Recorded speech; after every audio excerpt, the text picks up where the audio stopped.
उत्तराखंड में मूल निवास और सशक्त भू कानून लागू करने की मांग अब दिनों दिन जोर पकड़ती जा रही है। पहले राजधानी दून, फिर बाबा बैजनाथ की धरती और अब टिहरी में भी लोगों की उत्तराखंड मांगे भू कानून की गूंज सुनाई दी। रविवार को नई टिहरी सुमन पार्क से बौराड़ी तक स्वाभिमान रैली निकाली गई, जिसमें सैकड़ों लोगों का हुजूम उमड़ पड़ा। इस रैली में हर किसी के जुबान पर एक ही नारा था, एक ही नारा, एक ही आस, मूल निवास, मूल निवास। वहीं रैली में हिस्सा लेने पहुंचे लोगों ने सरकार पर उत्तराखंड वासियों के साथ खिलवाड़ करने का आरोप लगाया। लोगों का कहना है कि पड़ोसी राज्य हिमाचल की तर्ज पर उत्तराखंड में भी भू कानून लागू किया जाए। उत्तराखंड को बने देखिए 24 साल हो चुके हैं, पर उत्तराखंड का विकास उत्तराखंड की सरकार नहीं कर पाई है। उत्तराखंड के अंदर 13 से 14 मुख्यमंत्री बदले जा चुके हैं और पहाड़ों का विकास नहीं हो पाया है। देहरादून का विकास पहले से है, सरकार वहाँ का विकास करी है। हमारी पहली मांग है भू कानून और मूल निवास।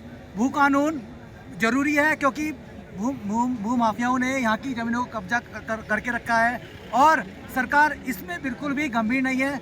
भू कानून जब तक लागू नहीं होगा तब तक यही आंदोलन चलता रहेगा। अभी तो ये छोटी सी रैली है सरकार को चेताने के लिए, और कुछ टाइम बाद हम इतनी बड़ी रैली लेके आएंगे कि पुलिस वाले भी कम पड़ जाएंगे और हम ऐसी रैली निकालेंगे कि स्वयं मुख्यमंत्री जी को हमारे पास आना पड़ेगा। जानकारी है ये क्या नाम है, ये नई टिहरी मेरी जन्मभूमि है। यहाँ मैंने जन्म लिया है। भले हम कहीं भी चले गए हैं, कहीं भी पहुँच गए, लेकिन हमारा जन्म यहाँ हुआ है, तो इस जन्मभूमि पे का हम पे ऋण है।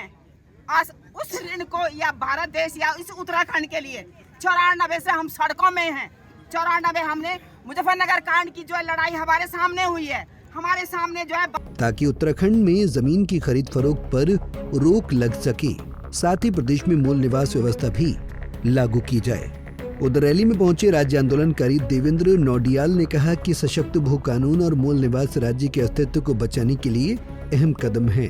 उन्होंने कहा कि अभी तक जिलों में रैलियां की जा रही हैं, अब ब्लॉक और गांव स्तर पर भी रैलियां कर इस आंदोलन को तेज किया जाएगा। देखिए, यह अलग प्रदेश से जगी थी देहरादून और हल्द्वानी की रैलियों के बाद अब जिला स्तर पर ये रैलियां शुरू हो रही है। जिला स्तर से हम लोग ब्लॉक स्तर पर, ग्राम स्तर पर, और जिस हिसाब से लोगों की भावनाएं इससे जुड़ रही है, लोगों की भावनाएं इससे जुड़ी है, लोगों के मन में एक आग लगी हुई है कि हमारी ज़मीनें हमसे छीनती जा रही हैं, मूल निवास के अभाव में हमारा जो है रोजगार हमसे छीनता जा रहा है। तो ये लोगों के अंदर ये एक चिंगारी धधक रही है और राज्य बनाने की जो लड़ाई थी, ये उससे एक बड़ा आंदोलन का स्वरूप ये लेने वाले, राज्य को बचाने की लड़ाई। और हम तो आह्वान करते हैं कि सारे लोग इसमें जुटे और अपने अधिकारों की इस लड़ाई को, इससे पहले कि सब कुछ खत्म हो जाए, नष्ट हो जाए, उससे पहले सब लोग जागे और सब लोग इकट्ठा होकर। उत्तराखंड की मूल समस्याओं में से है और जनता चाहती है कि भू कानून बने और मूल निवास भी मिले।